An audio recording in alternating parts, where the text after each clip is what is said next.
Badan Pengelola Investasi Daya Anagata Nusantara atau Danantara menunda pelaksanaan rapat umum pemegang saham atau RUPS Badan Usaha Milik Negara dan anak usahanya, kecuali yang berbentuk perusahaan publik.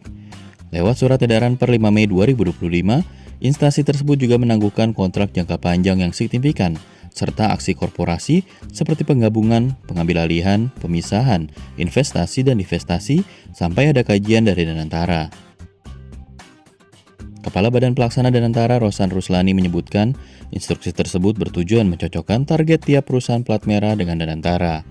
Ia juga mengungkapkan, instruksi tersebut bertujuan mengevaluasi BUMN dengan harapan operasi perseroan bisa lebih efisien. Alasan lain berkaitan dengan pemilihan pimpinan BUMN. Rosan mengatakan, Presiden Prabowo Subianto meminta direksi perusahaan plat merah ditunjuk berdasarkan talenta, rekam jejak karir, dan integritas. Patokannya, kata dia, sama seperti saat Prabowo memilih tim untuk menjalankan Danantara. Salah satu perusahaan yang sedang menanti lampu hijau dari Danantara adalah PT Bio Farma. Head of Corporate Communication Departemen Bio Farma Zaki Zakaria Zakin mengungkapkan, perusahaan hingga saat ini belum menggelar RUPS dan tak menjalankan aksi korporasi apapun lantaran mengikuti arahan Danantara. Namun Zaki mengklaim tak ada gangguan dari sisi operasional perusahaan. Meski sudah mendengar alasan Rosan, sejumlah pihak khawatir terhadap keputusan Danantara menunda RUPS.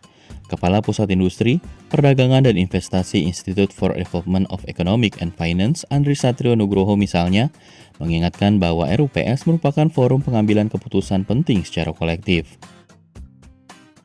Dengan penundaan RUPS secara mendadak tanpa dasar hukum yang kuat, serta konsultasi dengan jajaran direktur dan komisaris BUMN, dia menganggap sikap Danantara itu sebagai intervensi yang melemahkan kewenangan perusahaan.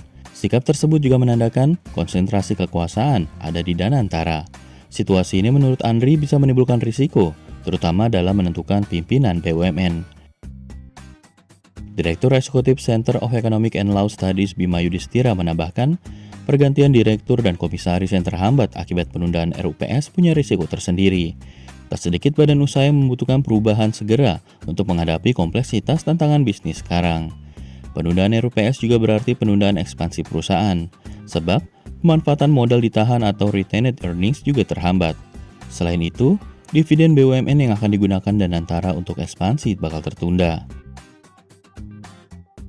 Akademikus BINUS Business School Muhammad Ihsan Mojo mengatakan, instruksi penundaan RUPS di satu sisi mencerminkan upaya konsolidasi strategi dan tata kelola BUMN agar lebih selaras dengan visi pemerintahan baru.